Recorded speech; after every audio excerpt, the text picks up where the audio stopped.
This time I'll ask Rick Eisenbach, Vice President of our board, to come up and introduce our speaker today. Before we do that, just one thing, Rick. There are cards on the table.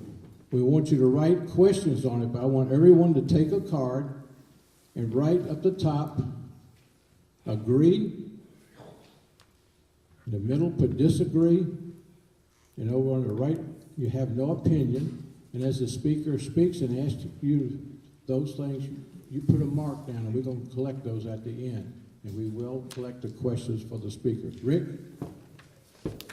Thank you, Ernie. Speaker group couldn't be here today. He's out of town, so he asked me to introduce our speaker.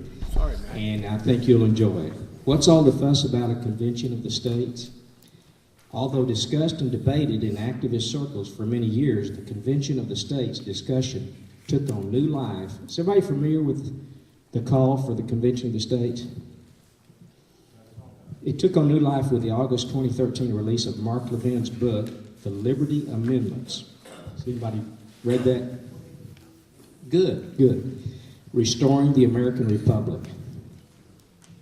Tom is here. Where are you, Tom? There you go. Tom Dowdy is currently volunteering for the Convention of States, Project Director of Coalitions of Texas.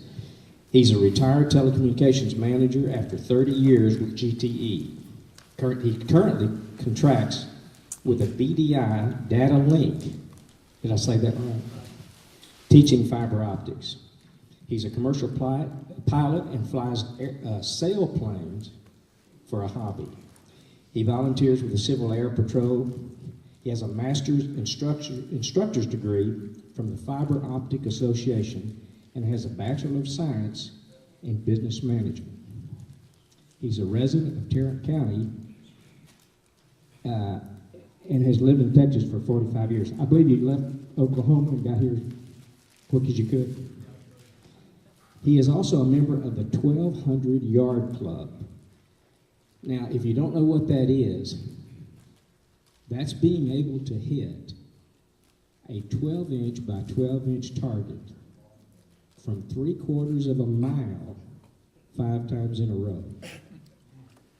When he told me about this, I was blown away. Anyway, I mean, that's a target you can't even see without an extremely good scope or binoculars. Okay, Tom, the topic you will be speaking on today is Article 5, our patriotic duty. Let's give a hand to our speaker, Tom Dowdy.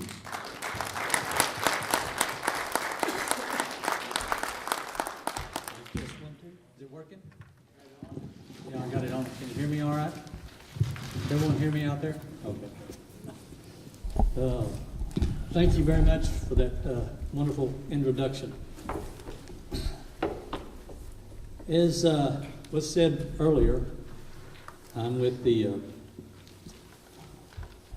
Convention of States Project, which is a subdivision of the Citizens for Self-Governance. Mark Meckler and Michael Ferris started it out, and these guys have been around in various volunteer organizations for a number of years. I got involved in it last August when the call came out. You probably saw the show on Mike Huckabee, where Michael Ferris was there calling for it, and I stepped up. I don't know whether or not that was a good thing or a bad thing. We'll make that determination later this afternoon. Anyway, like most of you, born in the United States, or like maybe every one of you, I've been a citizen all my life. I was born in Oklahoma. I hope you don't hold that against me, but I did cross the river with my mattress as quick as I could. Okay. So, in all my 66 years that I've been in this country, I have never seen the attacks that have come on our liberties and our freedoms that have come in the past 5 or 6 years especially. Now, I've slowly watched it, but like a lot of everyone else, I sat back and did not really think that it was that big of a deal until just recently, in the past 5 years or so, it seems to be a real big deal. And I decided that it was time to step up. Now, we all know that we've got a massive debt on our hands, It's difficult to keep up with that debt, and there's no way we're going to solve it, and our grandchildren may never solve it, unless somebody steps up and takes our country back. We've got regulations coming out the wazoo that there's no way we could try nullification all we wanted to. And it's never going to keep up with all the regulations and laws that are coming out of Washington today. 1,600 pages a week. Now that's a lot. We've got senators and representatives that stand up there and claim to defend the Constitution of the United States, but do everything they can to undermine it. We've got a president that stands up there and raised his right hand, put his left hand on the Bible, and swore to uphold the Constitution and defend it. And I'm not seeing that occur. Oh, you know, there was a great statesman wrote one time. Let's see if I can turn this thing on.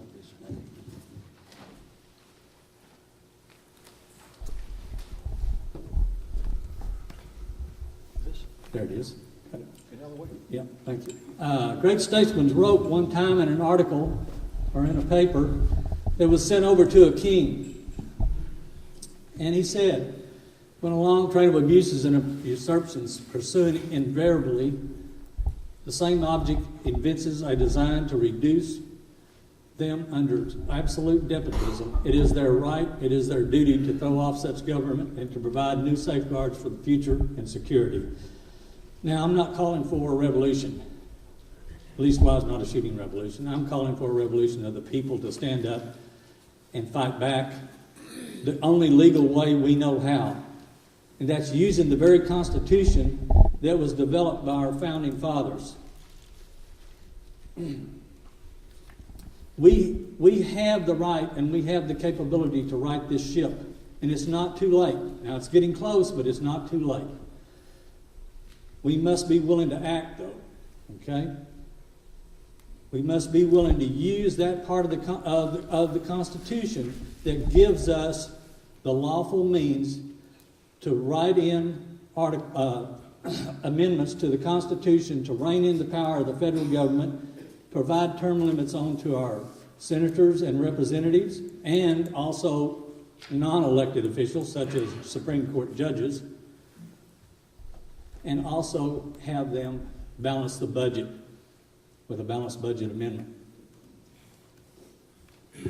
Now, Article 5, a lot of people don't really know what Article 5 means or says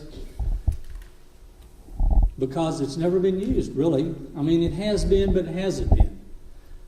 Always before, amendments that came up were suggested from the states or from citizens or from groups that went to Congress, and then 2/3 of the Congress would vote on those. And then they would make a proposed amendment, and the proposed amendment would be sent out to the states for ratification. Okay? No one's ever used the second part. Let's take a look at exactly what Article 5 says.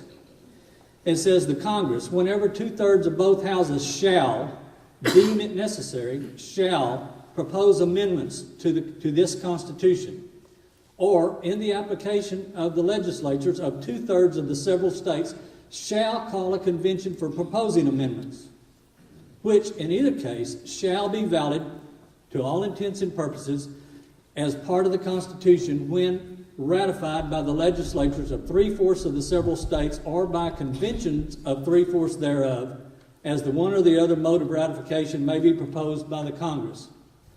Now, the provided portion was to take care of another little problem that they had in the 1800s and the 1700s, okay, which was slavery, okay? And Georgia, the state of Georgia and North Carolina and South Carolina demanded that that be put in there. So, provided that no amendment which may be made prior to the year 1808 shall in any manner affect the first and the fourth clauses of the 9th section of the first article. And then the states jumped up and said, well, we need our rights protected too. So they said, okay. And that no state, without its consent, shall be deprived of its equal suffrage in the Senate. Well, guess what the 17th Amendment did? Does anyone know? It deprived the states of equal suffrage in the Senate. Yeah.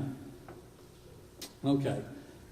I highlighted some words you'll notice there, and I'd like to define some of those words for you. Shall, something such as an order, a promise, a requirement, or an obligation. May, used to express a desired fervent wish. In other words, I'd sure like you to do that. Okay. An amendment, an alteration or addition to a motion, a bill, or a constitution. Revise, to prepare a newly edited version or text thereof. Now, the reason I put revise in there is because we have a lot of folks running around claiming that we're trying to have a con-con, a constitutional convention. That is no way, no shape, not going to happen. We're not for a constitutional convention. A constitutional convention would rewrite the whole Constitution, and that's what it would be for. An Article 5 Convention of States is an amending convention for the sole purpose of amending the Constitution only. And it has to be specified. In other words, well, there's two ways to do it. You can have a resolution or a application that comes in and is a real broad-scaping resolution or application, or you can have one specific. We're wanting a specific resolution, one with a specified term or specified agreement. In other words, we want to rein in the power of the federal government, we want term limits on our congressmen, and we want to balance the budget. And any amendments that are germane to that topic is what we would be using and be allowing in. There's a couple of other definitions I'd like for you to look at too. Constitutional Convention, the gathering that drafted the Constitution of the United States in 1787. An amending convention is a convention to propose amendments to the United States Constitution, also called an Article 5 Convention or Amendments Convention. It is one of the two different alternatives for making changes to the Constitution, legally making changes to the Constitution. And you can, by the way, find that in the Legal Dictionary at www.legaldictionary.com. Okay? Now, let's take a look at the very first part. The Congress, whenever 2/3 of both houses shall deem it necessary, shall propose amendments to this Constitution. What that basically meant is this. Congress can come up with amendments that they want to propose, and they can put them in there. And we don't necessarily have to have any input to that. In other words, if our congressman had any, well, I'm not going to say it. What you would see the president forcing them to do is to write an amendment to the Constitution doing away with the First and Second Amendments, as a well-known Supreme Court justice wanted done. Warren Burger felt that the First and Second Amendments were really no longer needed. And the First Amendment, no one should ever be allowed to stand up and say anything derogatory about their president or their government. Yeah, freedom of speech, right? And as far as the Second Amendment is concerned, Mr. Burger felt that we're in a time when all of our beef and all of our meat and all of our foods are supplied at the grocery store, and there's no need for anyone to have a gun to go hunt. I think he totally missed the boat. He never once made one ruling that included an Article 5. Not one. So therefore, he never really knew what the history was behind it and why it was there. Let's look at the second part. Or on the application of the legislatures in 2/3 of the several states shall call a convention for proposing amendments. That means that each one of the states, if we get 34 of them applying, and I've put a copy of the application back there for you to look at, that we've got suggested for each one of the states to use, applying for a convention of states or an Article 5 amending convention for the sole purpose of reining in the power of the federal government, applying term limits to our congressmen and to our, or it says actually, to our elected and unelected officials, meaning our congressmen and our appointed judges, and to balance the budget. Congress has no rights after they call the convention. Along in there it talks about Congress shall call the convention. A call simply means that go forth, my son, and have your convention. That's all it means.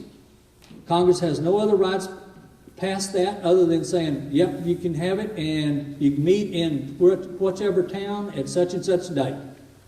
Now, after the convention meets at that town at that specific date, they have the right to move it to wherever they want to.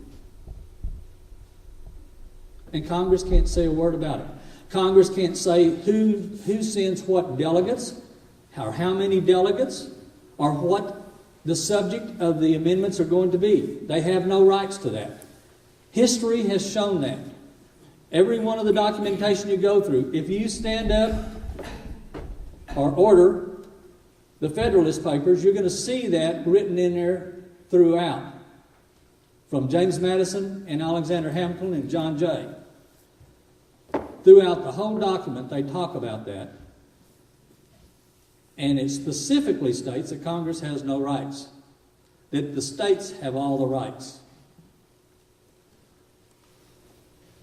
Ratification requires 38 states. So what does that mean?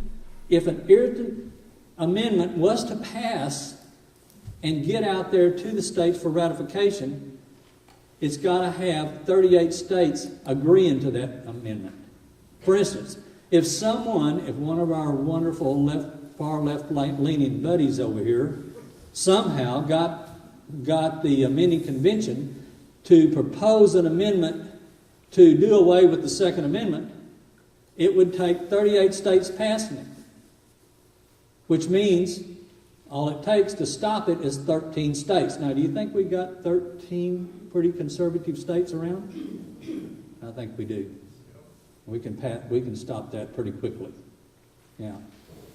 So those who are worried and concerned for a runaway convention or some type of bad amendment getting into the Constitution, the chances of that happening are pretty slim. In fact, I'll just kind of give you some more documentation on just how thin that is.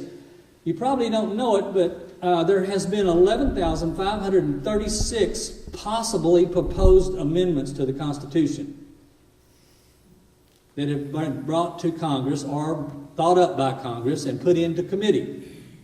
Thank goodness only 37 ever made it out of committee as a proposal. And out of those 37, only 27 ever made it as amendments, ever passed as amendments. So what does that mean? Well, basically that means 0.002% actually make it into the Constitution as an amendment.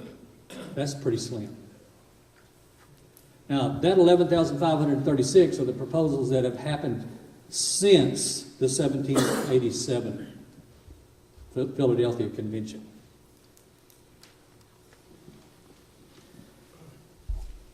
Some have said that the Constitutional Convention that we had in 1787 was a runaway convention. Or they've said it was adopted illegally. Well, I hate to say this to those folks, but they're wrong. And if you believe that, you cannot also say that I'm a lover of the Constitution, because now you've got two opposing ideas going on. The Constitutional Convention, or the Philadelphia Convention, as it was originally called, of 1787, was legally authorized to do what they did. Just a real quick, brief history. 11 of the states took what the Congress told them to do, which was, go forth, my child, identify delegates, and revise the current Constitution, meaning the Articles of Confederation. Revise it. Now, what does that? Remember the definition of revise? It means to totally rewrite? Yeah. And that's exactly the orders they were given to do. 11 of the states gave their delegates those orders. 2 of the states did not. 2 of the states chose to send their delegates to do only one thing, to amend the Articles of Confederation for commerce.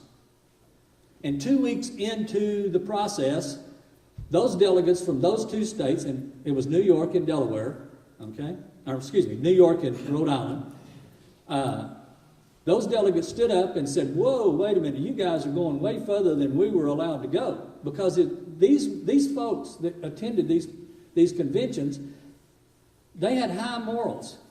And they were bound and obligated by duty to follow what their states told them to do. So they stood up and they said, whoa, you're going way further than we were told to do. So we can't be a part of this. We're walking out. We're going home. So Rhode Island delegates walked out, got on their horses, and went back home. 2 of the New York delegates chose to do the same thing. One of the New York delegates chose to stay there because he said, wait a minute, you guys are rascals, and I'm going to watch and make sure that you don't take lead on something that you shouldn't be doing. And you know who that was? Alexander Hamilton, who just happened to really, when it all boiled down to, was one of the leading writers of this book right here, the Federalist Papers, who was all for the Constitution. Remember, they wrote the Federalist Papers to convince New York and Virginians to vote for the Constitution. Now, so anyone who stands up and tries to say that it was illegally, or it was a runaway convention, it's not a runaway convention. I've got documentation in that CD back there that I was giving away free. Unfortunately, I thought I brought enough, but I made a mistake. I didn't. There's documentation in there that states that very thing for you. As far as it being illegally adopted, well, after the Constitution was written, and I'm giving you a little history here, I'm sorry, but after the Constitution was written and sent to Congress, it had to be sent to Congress and approved by Congress before they would pass it on to the states. They also sent a letter accompanying it. And in that letter, it gave them instructions for the new procedure for adopting the Constitution or for ratifying the Constitution. And the new procedure for ratifying the Constitution was, rather than all 13 states having to vote in the affirmative for it, it would only take 9. Now, the problem was that new procedure had to become an amendment to the Articles of Confederation before it could be used. Because these folks were very upstanding citizens and they knew what the rule of law was. And they knew what they had to do. So, the new Congress, or the Congress, Confederation Congress agreed to this, and they sent instructions on the new procedure to all of the legislators in the 13 states, telling them you need to either ratify or not ratify this new procedure. And oh, by the way, if you ratify it, then you can call a convention, a state convention for ratifying the new Constitution. So we have 2 things that proves that they did that. Number 1, all 13 states approved that new procedure. And then all 13 states, to further show that they proved it, they called state conventions for ratifying the new Constitution. The new Constitution was ratified on June the 21st, I believe, of 1788. 4 states held out. New York, Rhode Island, North Carolina, and Virginia. They held out because they wanted more in the Constitution for the people. They said, we need a Bill of Rights. So the Congress said, okay, we're going to write you a Bill of Rights and it's going to meet what you need. And they had sent in lots of suggestions. So James Madison wrote up the Bill of Rights. The new Congress went into effect in March the 4th, 1789. And the first order of business was to approve of the Bill of Rights. And then it was 12 articles actually. And to send it to the states for ratification. When it got back and got ratified, only 10 of them passed. It was the last 10. And the second article of that 12 finally passed 203 years later, as in it's now your 27th Amendment. It's, by the way, the one on paying our wonderful legislators. Okay? Yeah, that's right. That's also why you find that there's paperwork out there in Congress that says that, several of the amendments, of the last few amendments that ever got passed, they put a time frame on of about 7 years. You have 7 years to make up your mind on this, and if not, then if you haven't made, then your vote is no, So they put time limits on it. What we are trying to do on our suggested amendments, now understand, the Convention of States project is by no means trying to tell the states what to do. Now, our people are here to help them if they want to ask for help. If they want to say, hey, look, give us some suggestions. But what I think that ought to be done is that if they want suggestions for amendments to the Constitution, they should come to you. Don't be afraid to tell your legislature, hey, if you're going to do this, I think you should have this, this, and this as amendments. Don't be afraid of it. Write it down. Tell them. Let them know what you want. Some of the suggestions that we have is term limits for elected and non-elected officials. The others is budget constraints, such as a balanced budget, and one that does not raise taxes, by the way. There's also one in there for doing away with the 16th Amendment. Oh, that was the one that authorized them to tax us, wasn't it? Yeah. Okay. Debt reduction, obviously. Activist judges, reining in the power of those activist judges, and bureaucratic departments, stopping them from writing laws and regulations, as well as several others. And if you've read Mark Levin's book, Liberty Amendments, he has several suggestions as well. And of these are some of them. And some folks don't necessarily like Mark Levin, but that's okay. The idea is there. Okay? The idea that we could get 34 states to apply for an amending convention and be able to take our country back is something that I am definitely for. And I think it's long overdue. Let me back up a little bit. One other thing right quick, I don't know how far I've been into this. One other thing right quick is that in 1960 is when all the activist judges started their activism, ruling from the bench and making laws from the bench, appointing officials that they had no business appointing. And that's when one of the latest Article 5s was started up. They got to 33 states. They were within one state of being able to call an Article 5 Convention of States for the purpose of writing an amendment to control the activist judges. You know what stopped them? I'll not name two of the organizations, but several organizations started pitching a fit, claiming that it's going to be a runaway convention. We can't control it. No one can understand what's going in. They can put in whatever they want to once the convention is called, and all these scare tactics. Okay, they say things that are just people's opinion. They have no fact to them. They have no basis in history or anywhere that it's ever happened. Everything that I'm talking about here has fact to it that you can look up and that you can research. So they stopped that Article 5 convention. In 1983, our debt was $1.6 trillion. They stopped it again through the same tactics. We were 2 states away from an Article 5 amending convention.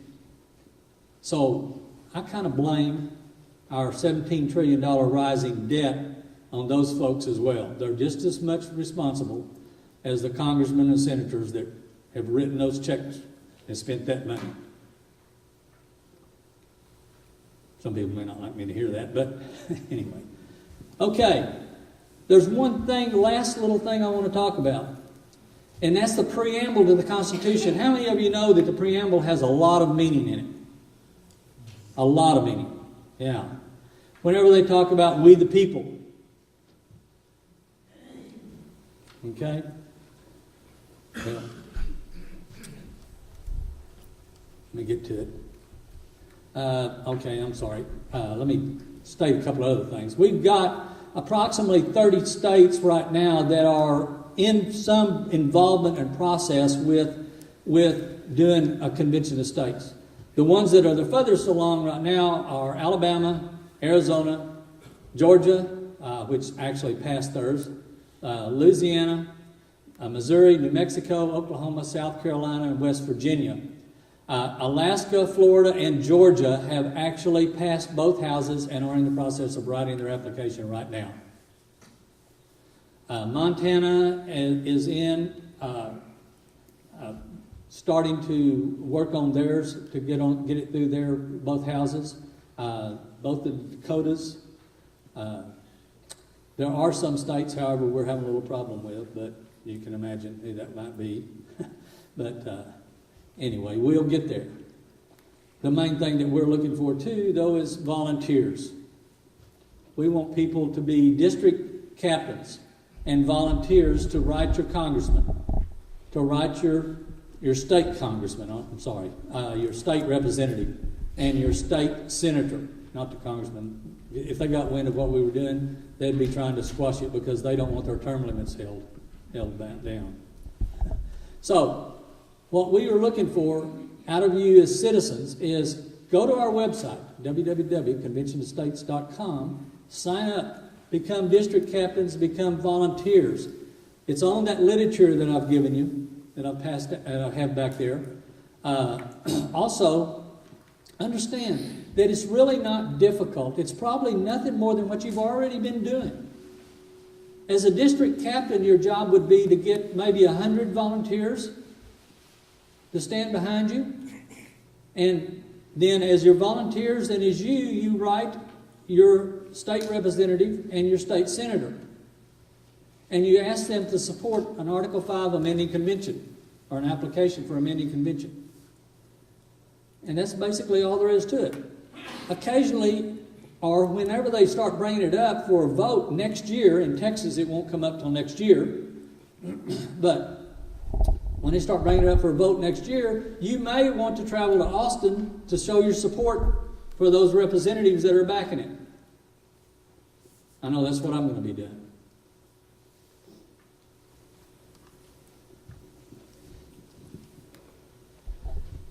Now, getting to the preamble. The preamble. We the people, in order to form a more perfect union, establish justice, ensure domestic tranquility, provide for the common defense, promote the general welfare, secure the blessings of liberty to ourselves and our prosperity, do ordain and establish this Constitution for the United States of America.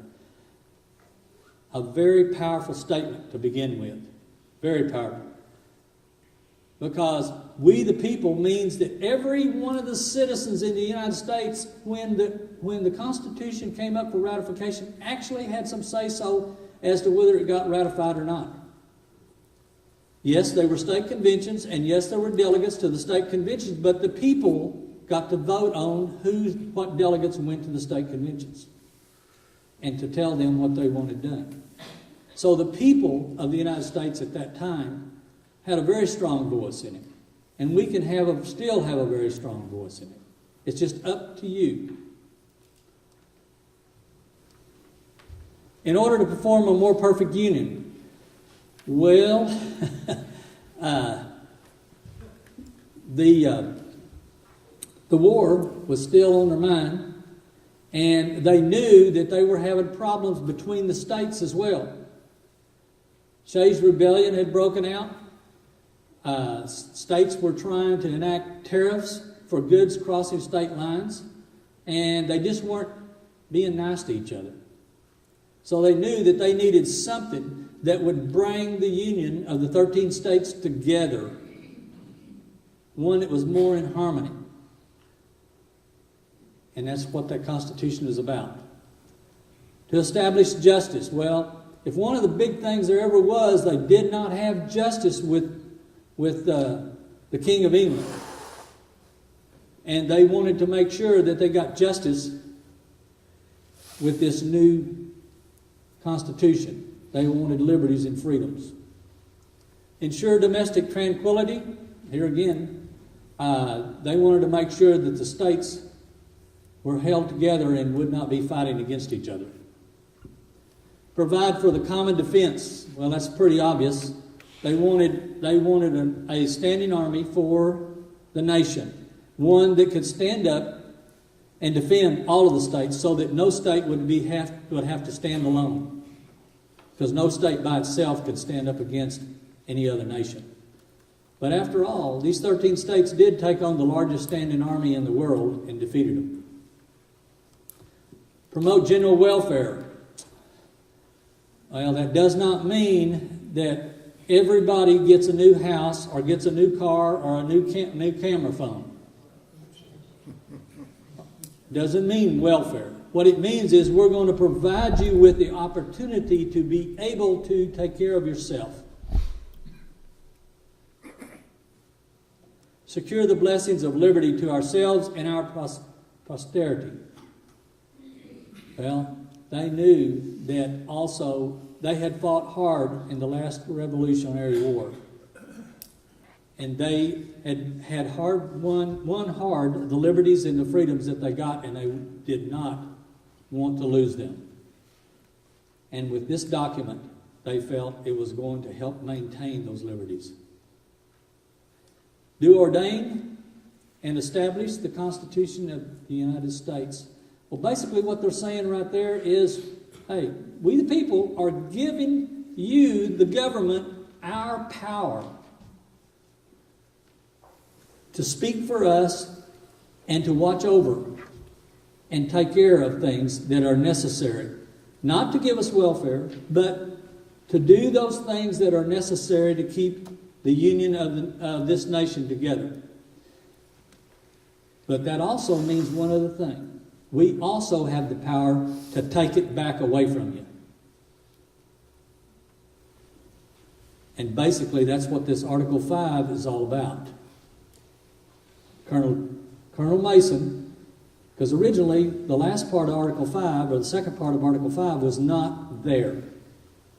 In the original, when they first started writing the Constitution, all it said was that the Senate and the House of Representatives were the only ones that could make amendments to the Constitution. But then Colonel Mason said, well, wait a minute, folks, we got a problem, because what if this government gets drunk on its own power and starts trying to control the people like a king and becomes an aristocracy? We don't have any safeguards in there to stop it. The people need the safeguards. So he fought hard for this.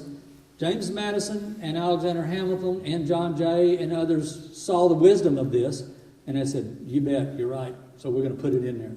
And they put it in there. That's what it's for. This very time, they knew that this was going to come to a time when this would happen. It's this very time that second part of Article 5 was written. And if you're a lover of the Constitution and you believe in the Constitution, you've got to believe in all of it, not just part of it. You can't pick and choose which part you like and which parts you dislike. Now, I'm not saying, like Mr. Madison and like Hamilton and some of the others, it's not a perfect document. But it is our document. And is the one that we have governed this country with for well over 227 years.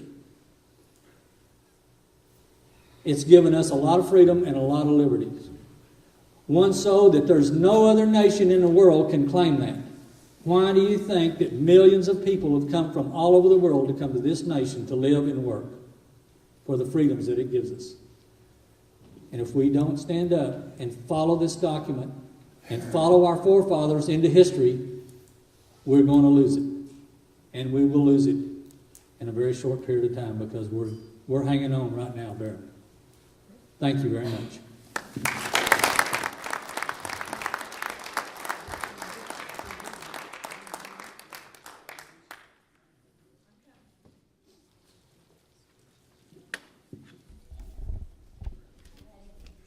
I think I may have run over just a little bit. Yeah, if you'll pass your questions up, that'll be great.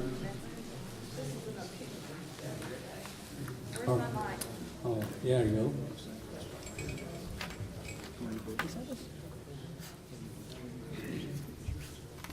I don't think I'm on. You don't need it. I know I don't.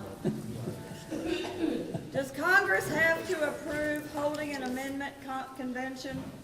No, they do not have to approve of it, unless you're talking about the call. That is the only approval they can do.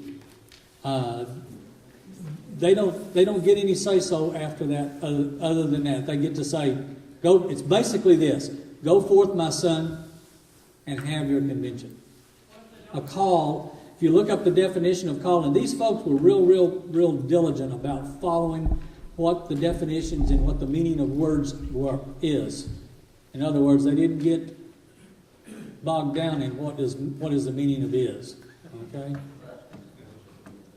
So a call meant simply that. To call someone to do something, to go forth and do it. Okay? And that was it. Okay. Which two groups stopped the convention in 1960 and 1983? Please be specific. Well, in 1960, the John Birch Society had a whole lot to do with that. Also, some of the Supreme Court judges who feared for their very livelihood and existence went back into history and saw where some of the Anti-Federalists did the same thing in 1888, prior to the actual ratification of the Constitution.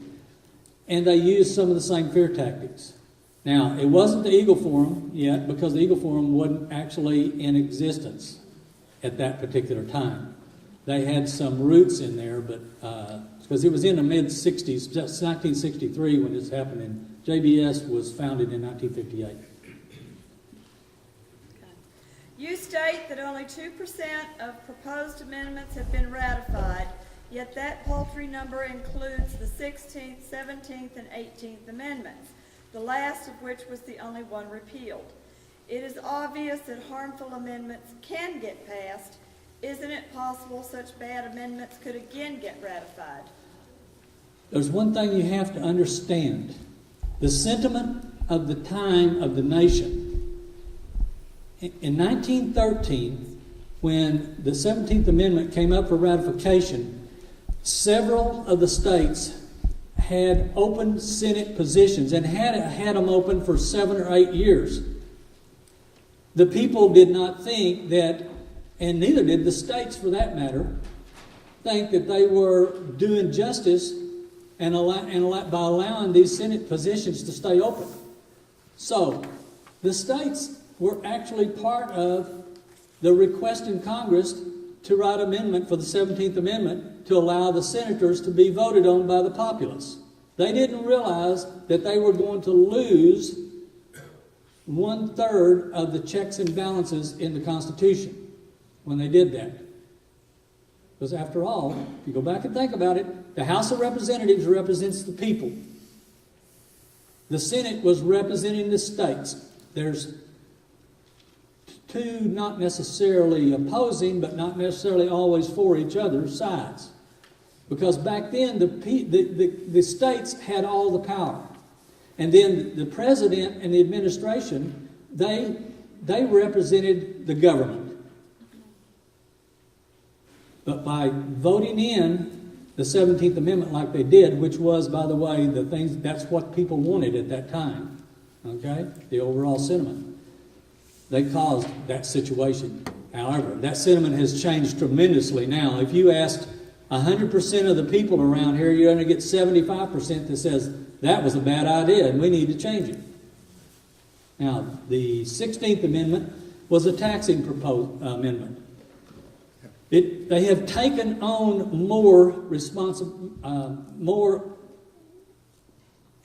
basically they've done more than what that amendment actually says they could do. Okay? And the reason for that is, and I hope I don't offend any lawyers out here, but there are lawyers in the Congress, and they are able to twist things around, or twist words around to mean what they want them to mean. Now, the 16th Amendment, like the 17th Amendment, we'd just come out of World War I. We were needing some way, okay, or excuse me, we just came out of the Civil War, and we were needing some way to help pay for our war debts. There was the Teddy Roosevelt, the war that Teddy Roosevelt was in. I'm sorry, which one of it? But we had gotten a massive amount of debt, and they couldn't see any way to get out of it other than a taxing authority. And so they somehow convinced the people that, hey, we're gonna pull these taxes, but then after we get this paid off, we'll stop it. We'll get rid of it. Yeah, and it didn't stop, did it? No, it stayed there. They fooled the people again. Like I said, sometimes people get fooled on things. And of course the sentiment was that, hey, we need to get this taken care of. And we know why the 18th Amendment was abolished, but everybody likes to do a little drinking. I need to make this real quick. We're going to take questions until 10 till 1, and then Joanne's going to be here, so please don't be offended if I don't get everybody's question. Currently, President and Congress simply ignore our Constitution. What makes you think they would honor new amendments that restrict their power? That's a really good question. That is an excellent question. What this is going to do, if you think about the power of the people, once these amendments are written, and it takes 38 states to ratify, the population of those 38 states are now telling Congress, you better do this, and you better follow it, or there's going to be some penalties to pay. It's kind of like this. I kind of look at it like this. You're that old farmer out there that's been plowing in the field, and that old mule has gotten pretty doggone stubborn and hot and tired. You've got to get his attention. So what do you do with that 2x4? You got to whack him across the head. And this is kind of a whack across the head. Okay? It's telling them that the people are behind this, and this is what we want. And if you don't start doing what we want you to do, there's going to be some consequences. Who pays for such convention of states? The states will pay for the convention of states. They will pay for their representatives. They'll select their representatives, and they will financially support those representatives. It will not come out of Congress. It will not come out of the federal budget. Will the number of delegates to such a convention be allocated the same way that senators and representatives are allocated to the states? No. The states will make up their own rules as to how many representatives they feel like they need. The number's usually going to be somewhere between 3 and 7, could be as much as 11. But you have to remember this. Each state only gets one vote. One vote, one state. So it doesn't make any difference. They could have 100 delegates, and it wouldn't make any difference. If that state has 100 delegates and 50 of them vote yes for this amendment and 50 of them vote no for this amendment, then guess what? They don't get a vote. It's thrown out. And that's happened during the Constitutional Convention as well. So the idea is to have an odd number, usually somewhere in the neighborhood between 3 and 7. Now, Robert's Rule of Orders and also rules for state conventions will be coming into play. We've got history on our side. 35 different conventions of states have occurred, either before or after the Constitutional Convention. Did you realize there was one in 1861? That one was by 10 states got together to try to stop the Civil War. They gave Congress some amendments and some actions, and Congress ignored them. And guess what happened? Civil War occurred. We lost 500,000 good American citizens. I'm sorry, go ahead. It is my understanding that Phyllis Schlafly is against this. Do you know why? Yes, because she always has been against it. And she's 90 some odd years old, and she will not change her mind. The problem is this. Phyllis Schlafly and Eagle Forum have done a world of good for this country. They brought things to attention. They brought things to courts. They've done several wonderful, wonderful things. They claim, though, to be lovers of the Constitution. And for some reason, and I don't really know for sure exactly what it is, unless it's the letter that she got from Judge Warren Berger, which is that letter right there, which you can't read, but I can basically tell you what it's about. This is the only thing she's against. She's against an Article 5 because, and they instigate and say that it's going to be a runaway convention like the last one. Well, wait a minute, time out. There never was a runaway convention. You can't control what's going on. Once a convention is called, you can do any kind of amendment you want. Nay, that's not true. If the applications state a specific purpose for the convention, then only those amendments that are germane to that purpose will be allowed. And it will, and any court will hold that. Any court. By the way, there has been 4 Supreme Court rulings on Article 5.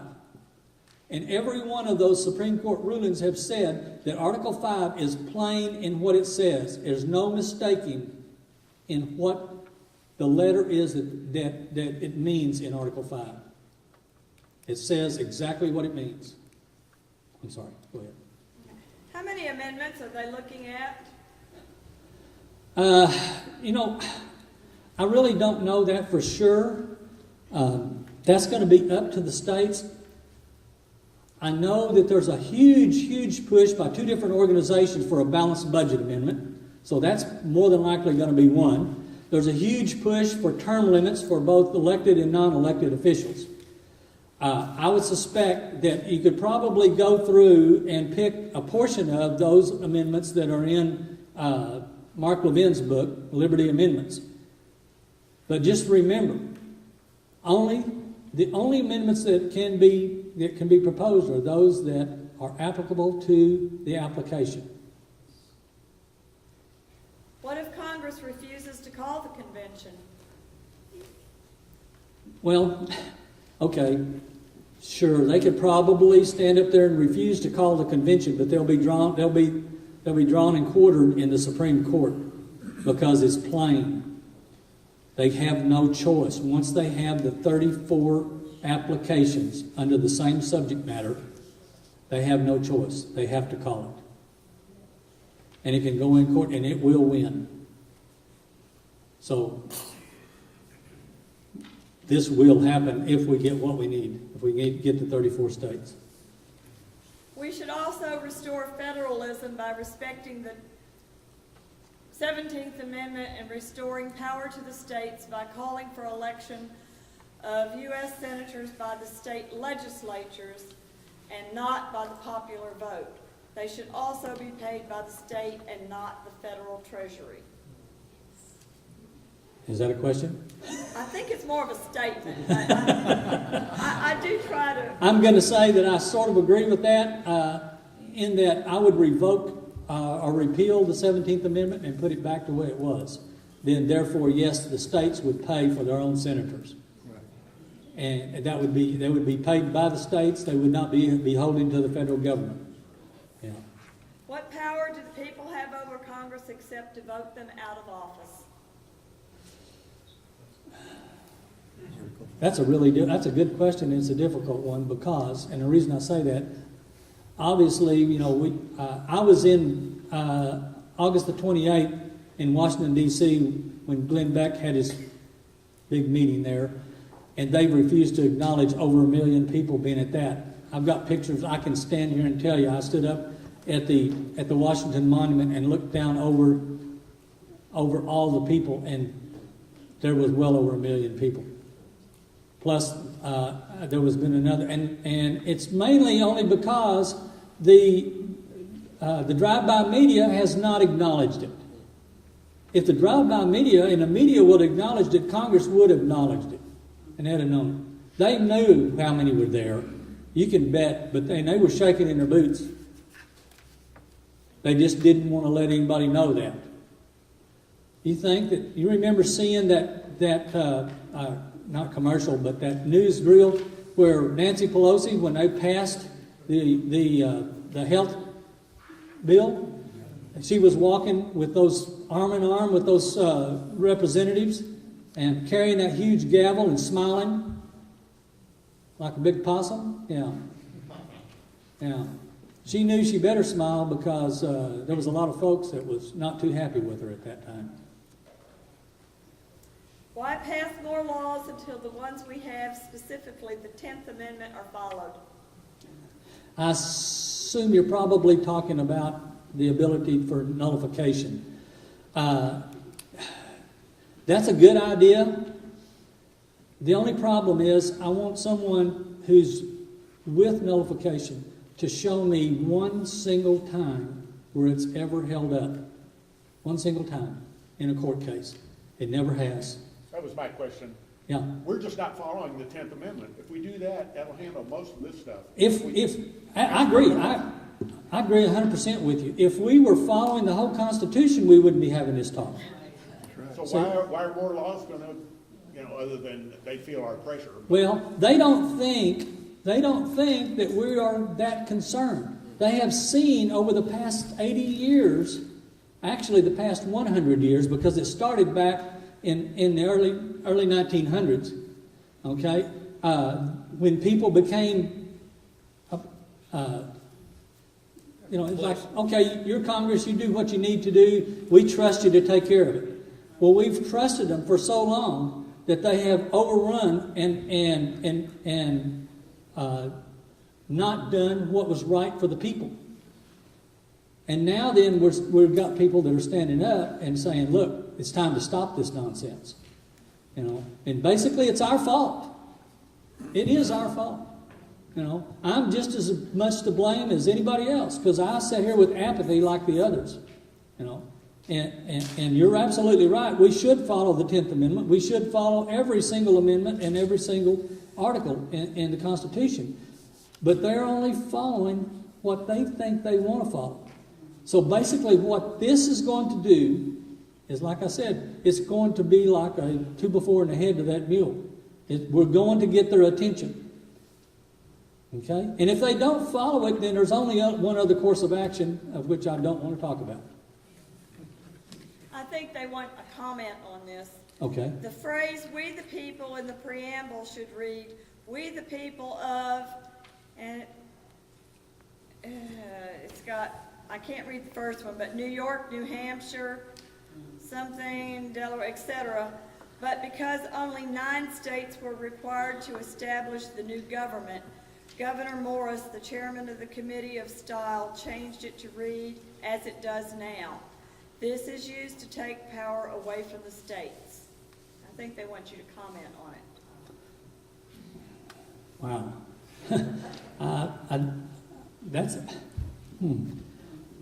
I don't really think that that's what has occurred. Yes, it only took 9 states to ratify the new Constitution, but you've got to remember back before that, that's the new process. The new process was ratified under the old Articles of Confederation. So we did follow that. Okay? It's not taking the power away from the people. The power was supposed to be in the states. The problem was, and the reason that they decided that they did not want a unanimous consent was because to get all 13 states to be unanimous on any subject they knew was going to be very difficult. So they felt that if they got 3/4 of the nation to agree, then that was considered unanimous. Or not unanimous, but it was considered a vast majority. The government is using one set of rules while we, the people, are following the rule of law.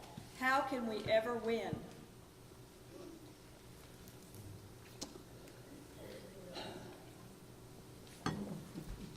Well, I'm going to say this. The only way we can win is if we let our voices be heard. And to yet, I don't think we've screamed loud enough. Okay? I don't think we've made enough noise. We have to make a lot more. More noise than we've ever made before. You know, they're used to us being apathetic. They're used to us just seeing that things go along that they've done and saying, well, okay, that's fine, we'll just let it go. But the problem is we need to stand up, and not just in groups of 100 or 1,000, we need to be tens of thousands. And we can do that.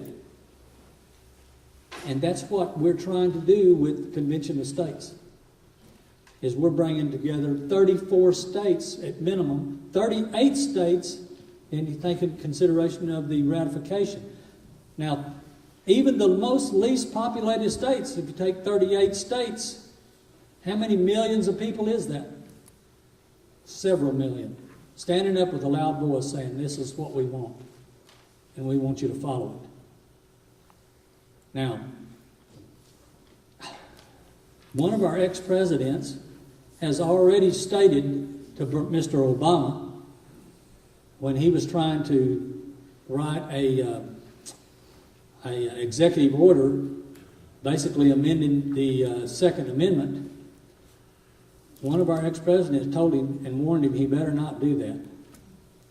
Because that ex-president, and it wasn't George Bush, that ex-president knew what the populace of the American people were. And how strongly they feel about their Constitution. I don't have any more questions, but Joanne's not here yet. Do you have anything you would like to continue telling us? Let me say this, everybody. Joanne just texted me a minute ago, which I've got to get on to her for texting while driving. But she'll be here in about 2 minutes. So she said if anybody needs to go, please proceed. Otherwise, she'll be here and we'll do a update. Anybody want to watch Rick take on Joanne? Any bets who wins? I want to thank you all for coming. Please let me know on your cards your feelings of how the presentation went. If you're for or against, or you don't consider, don't care one way or the other. Also, couple of, if you've read Mark Levin's book, that's really good. If you want to get a good understanding of how they put the Constitution together and what went into it, first of all, go back and look at what happened at the Annapolis Convention in 1786 and what was written to the Congress at that time, and then get this book, The Constitutional Convention, a narrative of the notes. It's a narrative history from the notes of James Madison, and it's by Edward Larson and Michael Winship. There's actual reading is only about 205 or 10 pages, but it gave me a real strong insight as to what these guys went through to come up with this Constitution. What was the author again? The author was Edward J. Larson and Michael P. Winship. Book's only like $12 at Amazon.